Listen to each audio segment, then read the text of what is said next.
En el desierto del tiempo, Dios ha dispuesto a manera de oasis para vuestro descanso los cementerios. Acostaos en ellos, pues, y dormid, viajeros desalentados. Théophile Gautier, La comedia de la muerte, 1838.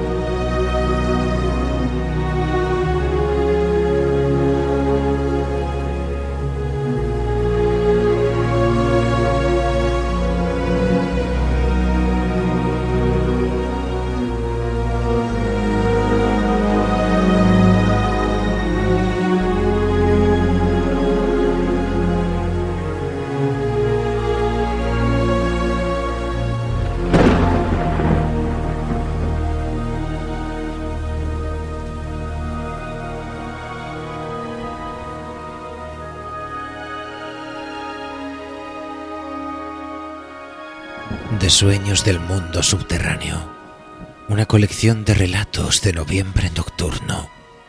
Esta noche presentamos Camposanto, un cuento de Alberto Martínez Carcedo.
Se dice que en mis tierras hay una huella del demonio.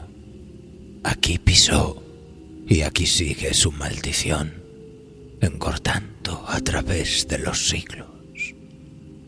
Y a ese pie mefistofélico no tardaron en crecerle las raíces que plagaron mis campos y arboledas, contaminaron los túmulos y las criptas, y de su magia oscura despertó mi conciencia. Porque antes yo era un camposanto como otro cualquiera, solo albergaba la muerte, y ahora me siento lleno de vida.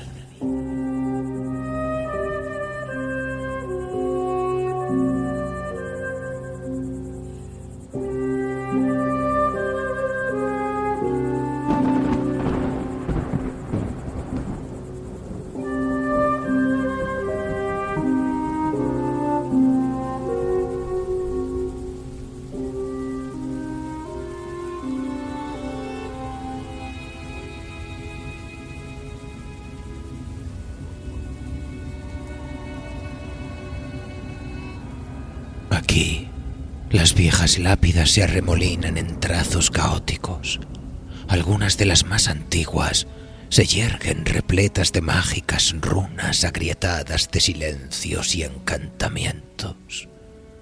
Me recorren formando caminos y laberintos de estatuas cubiertas de hiedra, de sepulcros y panteones y pirámides pulidas por la lluvia y el polvo.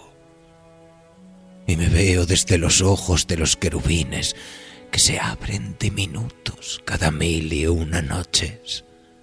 Parpadean lentos como el crujir de la piedra, pero constantes y preciosos, grises y surcados de líneas negras.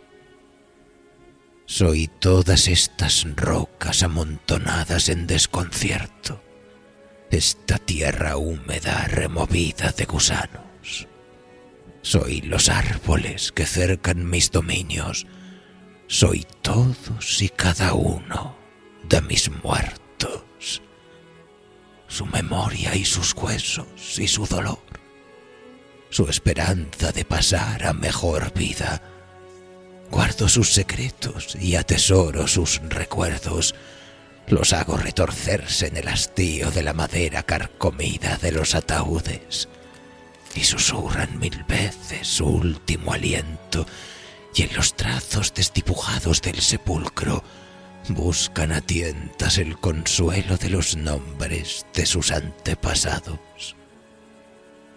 Algunos cuerpos todavía conservan el tejido de sus gargantas, suficiente aire en los pulmones para susurrar levemente las historias que los devuelven al tiempo en el que estaban vivos.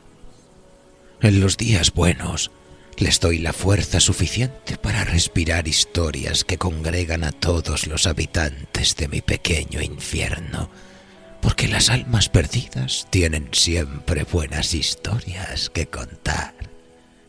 Y en esta ilusión de la carne putrefacta se entretienen mis espectros. Ellos son el reflejo de mi espíritu, mi familia. Ellos son yo mismo. Y en su contemplación comparten sus pecados y se avergüenzan de su muerte como si hubieran podido evitarla. Soy los fuegos fatuos que danzan en la noche, las luciérnagas mortecinas de los pantanos, las raíces de los sauces y los cipreses que se hunden profundas en la tierra. Soy el canto de los estorninos que se pierde en el eco siniestro de los aciagos días del tormento. Y todas estas cosas componen el solaz de la sinfonía de mis muertos.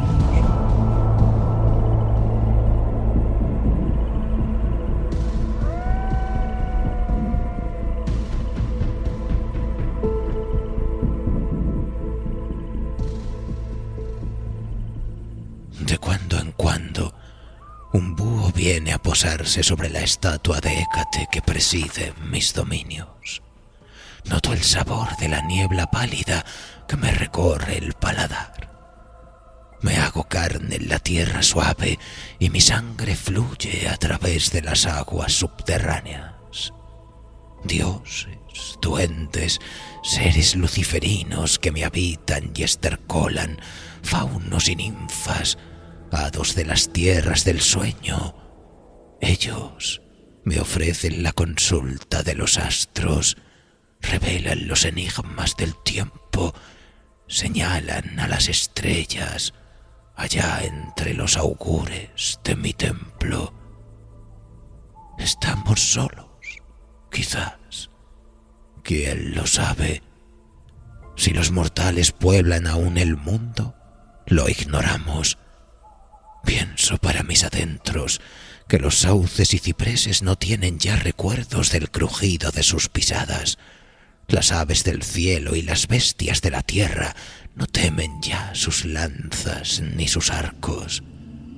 La llama de la humanidad parece haberse extinguido en el silencio.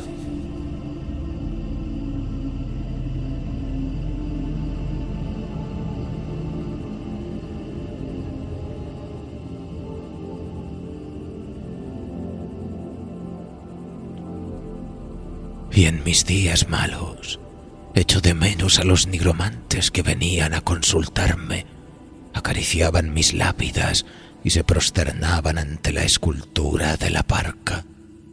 Echo en falta a los ladrones de cadáveres que lo dejaban todo patas arriba, a los alborotadores de conventículo, a las brujas y las plañideras y las lágrimas de las viudas. Y recuerdo con nostalgia los multitudinarios entierros, el arrojar de flores y besos y pésames, el discurso lento de los sacerdotes mientras el himno de la podredumbre de los cuerpos me llenaba de vigor. Cuando todo tenía un sentido, cuando el espacio sagrado de mis lindes servía de aquelarre en la noche de Walpurgis.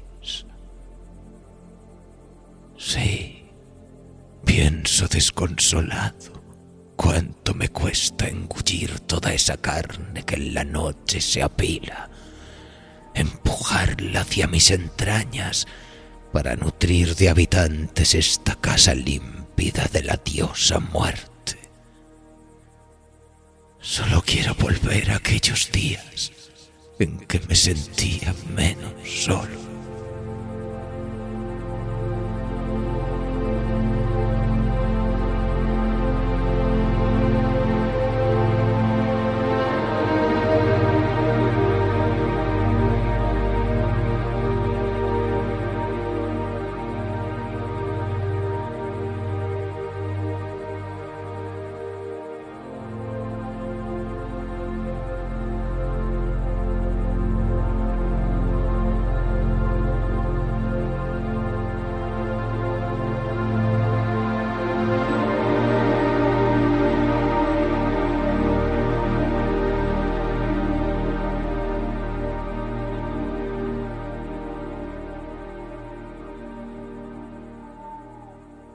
Recuerdo cómo hace mucho tiempo vino hasta aquí un alquimista y de algún modo aquel hombre era capaz de conversar en mi idioma, el idioma primitivo de las necrópolis, porque nuestra lengua es compleja y se olvida con facilidad.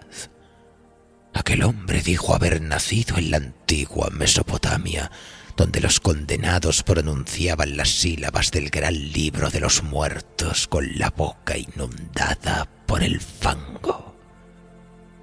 Tomamos algunas palabras de los egipcios, donde se pesaban las vocales en la balanza del juicio final, y Sobek, el dios cocodrilo, devoraba las almas de los que yerran la pronunciación. Pero el alquimista me habló en perfecto necromando, y por primera vez desde que tengo uso de razón pude entender lo que alguien que se muere y que respira me decía. Su dominio primitivo de los versos me reveló que viajaba en busca de un amor perdido, y éste se hallaba quizá enterrado bajo mis párpados. De su impaciencia nacieron flores negras en el sepulcro, y aquí estaba, en efecto, el cuerpo de la joven que buscaba, pero yo se lo oculté premeditadamente. Oculté su presencia cuanto pude, tan solo por ampliar el diálogo, por distraerme en la conversación, por matar el patético tiempo de mis muertos y deleitarme en esa escucha corrupta de un lenguaje que mi yo solo podía pensar, que a mi garganta y la garganta de mis muertos no le estaba permitido pronunciar. Y cuando nada pude hacer por evitar que descubriera a su amada, enterrada junto al busto de Palas, la resucitó para mi asombro. Introdujo en su boca de huesos un fragmento de la piedra de los milagros y ella despertó para la eternidad, renacida para yacer junto a él. 3 días con sus noches pasaron amándose sobre las tumbas, escapando a mis interrogatorios y plegarias.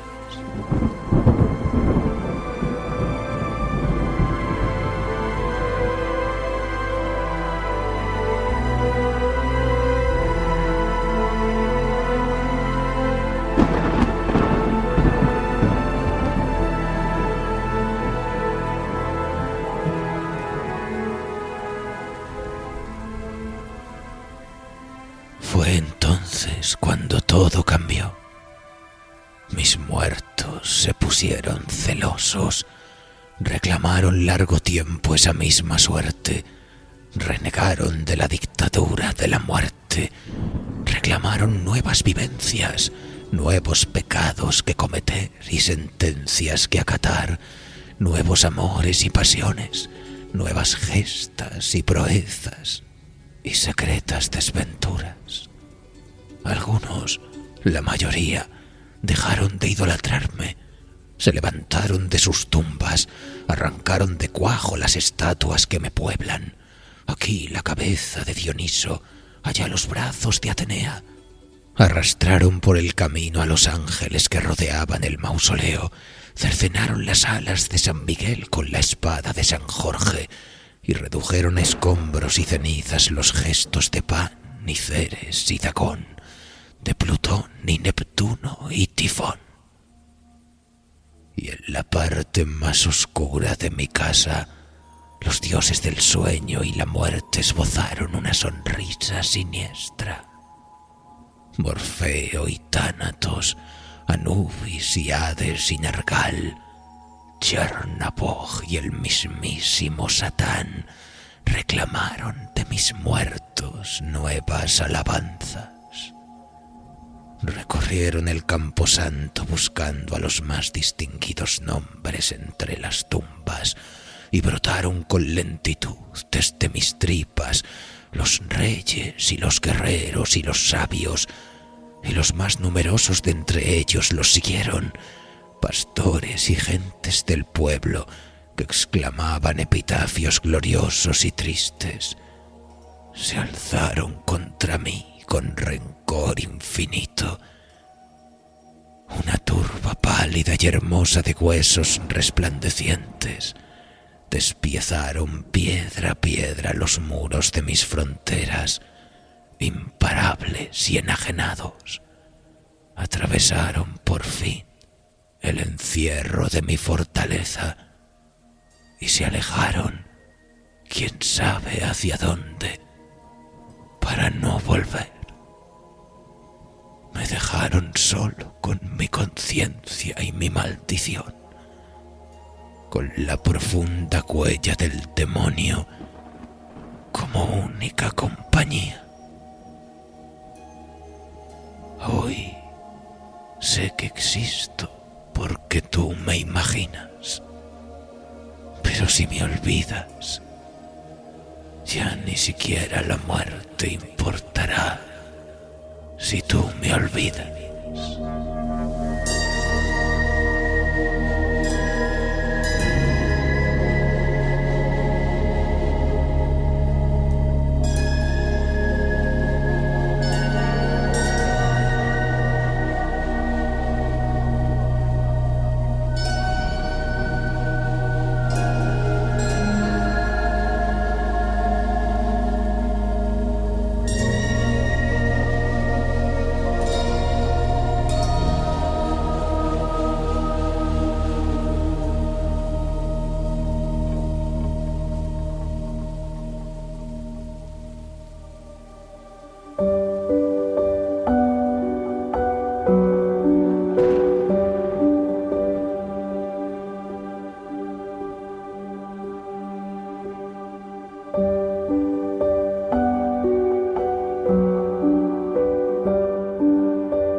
¿Les ha gustado el relato, amigos?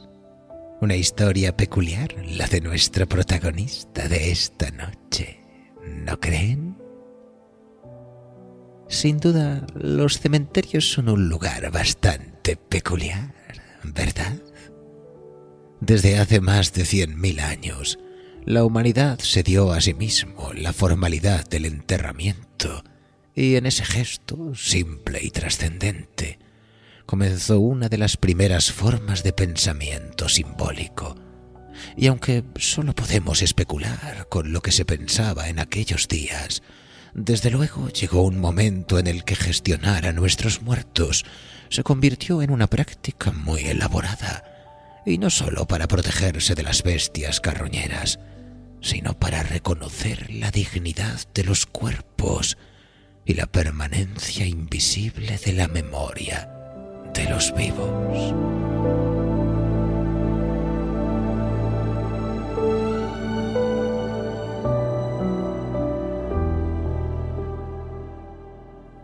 El ser humano inauguró la conciencia de la muerte y con ella el deseo de eternidad.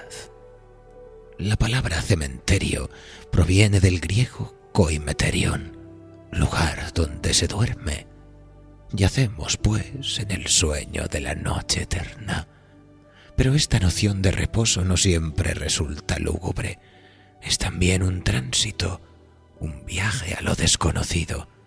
Y en torno a estas ideas nacieron posiblemente los ritos funerarios, las plegarias, los amuletos, las tumbas orientadas al sol naciente. Cada civilización, desde Egipto hasta Roma, de los druidas a las culturas precolombinas, levantó sus propios templos y ritos a la memoria de sus muertos, templos y ceremonias que también eran espejos del alma colectiva. Con el paso de los siglos, aquellos lugares de reposo se convirtieron en camposantos, espacios delimitados situados a las afueras de las poblaciones, lo suficientemente lejos como para evitar enfermedades, pero lo bastante cerca como para permitir la visita y el recuerdo. Los cementerios se transformaron entonces en lugares de la memoria social y espiritual, en un territorio intermedio entre el mundo de los vivos y de los ausentes. Pero los lazos entre las sociedades y sus difuntos no siguen un patrón único. En todos los casos, el enterramiento ritual es una forma de mostrar respeto, un modo de conversar con quienes ya no están, de acercarnos, aunque sea por un instante, a su presencia invisible. En la Grecia antigua, los panteones eran templos dedicados a todos los dioses. Los romanos heredaron esa idea, rebautizando las deidades según su propio panteón imperial. Con la llegada del cristianismo, muchos de esos templos fueron transformados en basílicas. Lo sagrado cambió de nombre, pero no así su esencia. Durante el Renacimiento, artistas, pensadores y nobles fueron enterrados en estos antiguos recintos y el panteón se convirtió en el cementerio de los sabios y los héroes.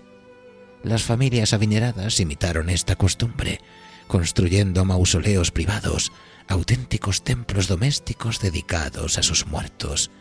Y de hecho se cotizaban bastante los espacios dentro de las iglesias y catedrales, donde se decía era más fácil llegar antes al cielo de que el diablo se enterara de que habías muerto.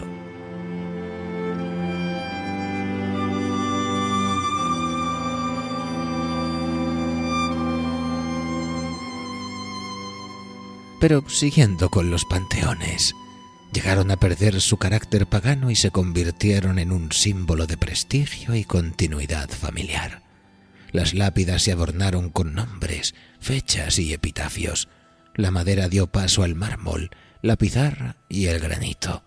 Los ángeles, las vírgenes, los santos y los altares reemplazaron a los antiguos dioses, y el arte funerario se transformó en una nueva forma de fe y de estética. Poco a poco, los cementerios se fueron cargando de símbolos. Cada figura, cada relieve, cada piedra hablaba un idioma espiritual, el lenguaje secreto de las tumbas. La calavera, por ejemplo, con alas o sin alas, recordaba la fugacidad de la vida y la igualdad de todos ante la muerte. El crismón, formado por las letras griegas X y P, proclamaba la victoria de Cristo sobre la muerte. El alfa y el omega, el principio y el fin, señalaban la eternidad divina. La mariposa representaba la resurrección del alma. Su vuelo hacia la luz evocaba el anhelo de trascender. El búho, sabio y nocturno, se convirtió en guía de las almas hacia el más allá. Las manos, cuando oraban, buscaban la eternidad. Cuando señalaban al cielo, mostraban el camino. El reloj de arena era el emblema del tiempo que se agota, la antorcha invertida, la vida extinguida, La cadena rota simbolizaba el lazo familiar interrumpido, la corona, la victoria sobre la muerte, y los árboles y flores, el olivo, el laurel, el roble, la adormidera, hablaban también su propio lenguaje vegetal: la paz, la gloria, el valor, el sueño eterno. Así, el cementerio se convirtió en un libro de piedra, una geografía de nombres y epitafios y recuerdos simbólicos, escrito, enjollado y cargado de ofrendas individuales y colectivas, un espacio de recogimiento, celebración y plegaria, un lugar común y compartido en el que entregarse a la contemplación y la memoria.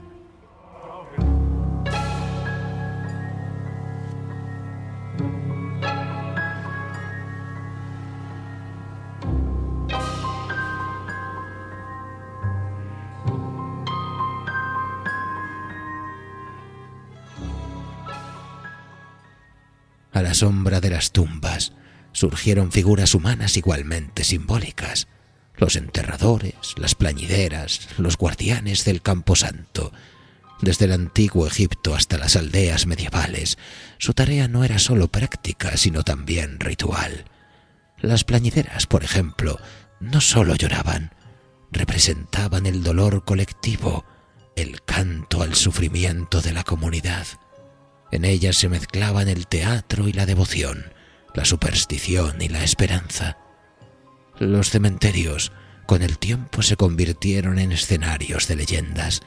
La literatura los adoptó como paisajes del alma, de Poe a Becker, de Lovecraft a Borges. Los camposantos se transformaron en símbolos del misterio, del límite entre el sueño y la vigilia. Incluso hoy, pese a la burocracia y el olvido, conservan su poder magnético. Son lugares donde conviven el miedo y la fascinación, anfitriones del horror, guardianes del silencio de los muertos, que algún día será también de los vivos.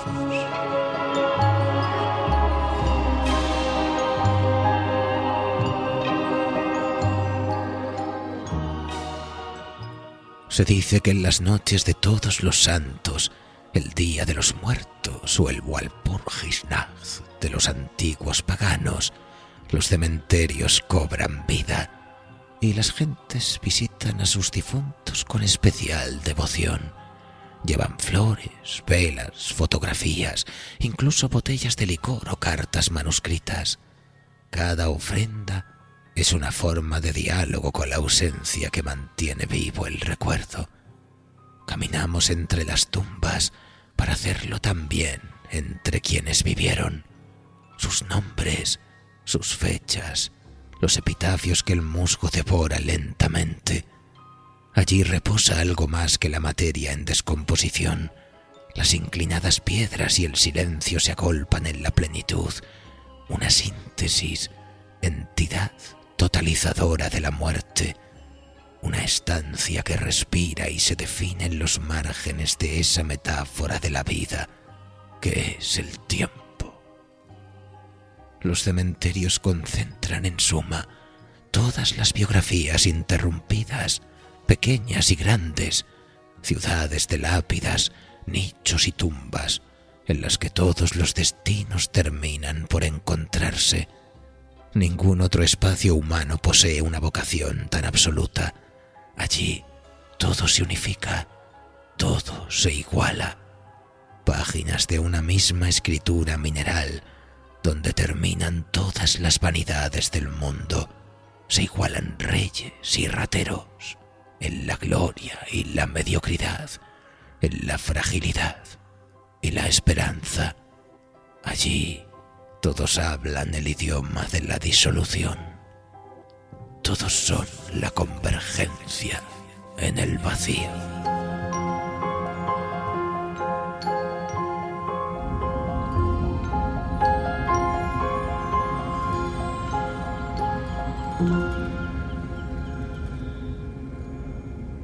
Y aunque podemos considerar que los cementerios son el santuario de la muerte por excelencia, aquel que mira con atención advertirá que nada está del todo quieto. Las flores mueren y vuelven a brotar, los árboles crecen torcidos en busca de la luz, las lluvias limpian las losas y los brotes de musgo dibujan nuevos caminos en los surcos de las piedras. Todo allí persiste bajo el velo de la muerte, insistiendo en vivir. Las raíces que penetran el subsuelo de las tumbas son una afirmación del ciclo interminable de la vida. La naturaleza convierte la sepultura en nuevos comienzos. Los cementerios, amigos, al fin y al cabo, respiran, no a la manera de los vivos, sino de los muertos, que tienen sus propias costumbres. La función del cementerio, pues, en su sentido más profundo, no es sólo la de custodio de los cuerpos, sino la de mantener el diálogo abierto entre los vivos y los muertos. No hay otra institución humana que conserve tan claramente la firmeza de este puente. Cuando el visitante se detiene ante una tumba, no solo rinde homenaje, sino que cruza el umbral de un territorio simbólico donde el pasado sigue teniendo presencia. Las frases talladas en la piedra son el vestigio de un relato inconcluso. Cada tumba cuenta una historia que no termina con la muerte, sino que continúa en quienes recordamos. Un paseo anónimo. Todos los paseos, todos y cada uno de los que allí descansan. Los cementerios son bibliotecas de piedra, archivos de la memoria colectiva que se renueva sin cesar, habitados por almas de épocas variopintas. En muchos se contemplan los distintos fervores religiosos, el descreimiento, se combinan el arte, la política, el duelo, el amor y la culpa, epitafios barrocos junto a lápidas austeras, amalgamas de estilos, tiempos y voluntades. Y en esa convivencia de símbolos se imprime el grimorio de los santos días idos, un texto abierto para las generaciones venideras que reescriben con flores, rezos y fotografías la nueva firma de sus silencios. Hay quienes dicen que los cementerios son paisajes de almas, proyectan nuestros miedos y consuelos, el deseo de eternidad, la melancolía y la ternura.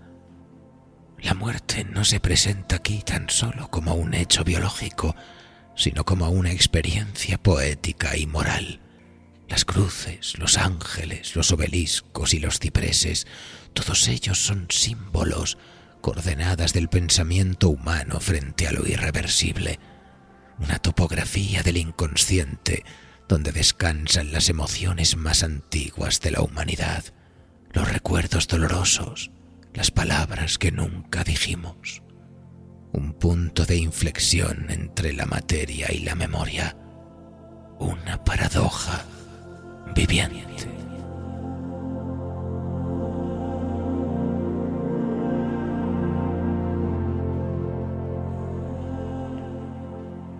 Porque las leyendas y los mitos del Camposanto son uno de los temas predilectos de la historia de la literatura fantástica y de terror.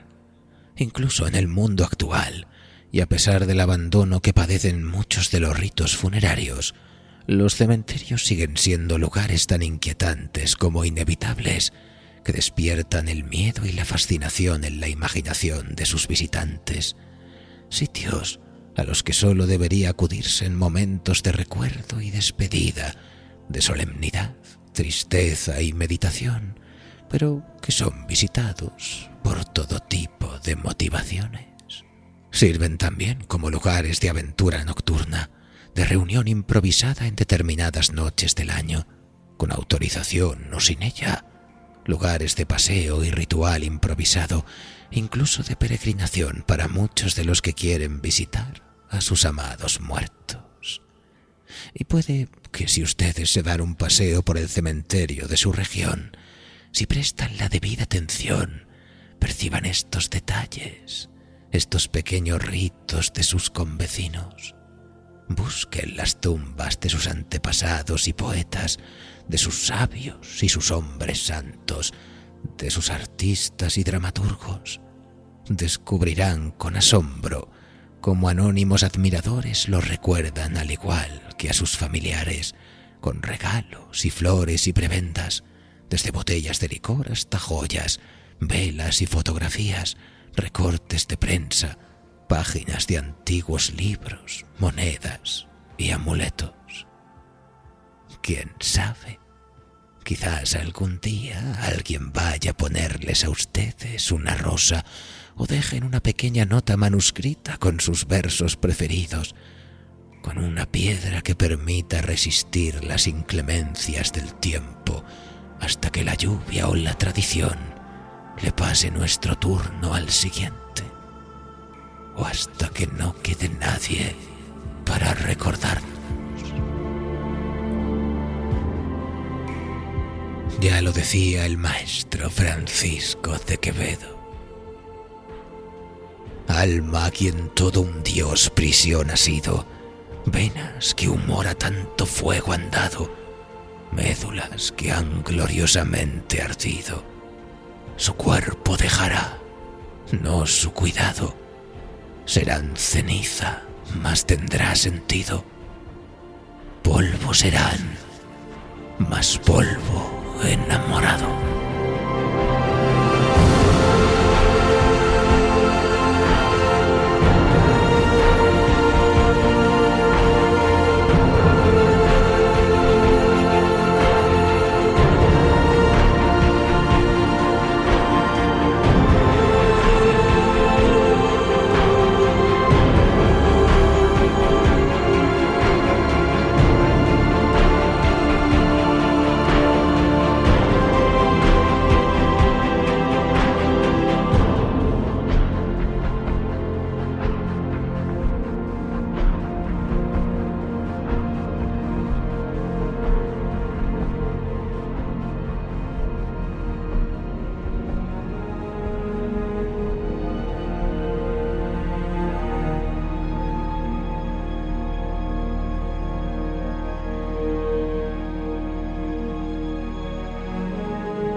Y mientras reflexionamos sobre esta y otras delirantes diatribas, recuerden que pueden escucharnos cuando a ustedes les plazca a través de nuestro podcast en www.ivox.com o de nuestro portal dimensional en noviembrenocturno.com. Y no podemos irnos sin agradecer una vez más a todos nuestros mecenas su apoyo tentacular, sin el cual estos delirios no habrían sido posibles. Y si quieren unirse a nuestro culto primigenio, recuerden visitar el podcast de Noviembre Nocturno y pulsar sobre el botón de apoyar. ¿Quién sabe? Quizás algún día podamos invocar al gran soñador submarino. Nosotros, por nuestras partes, nos vamos a tomar un whisky a deshora, porque somos felices con poco. Les deseamos una apacible madrugada desde noviembre.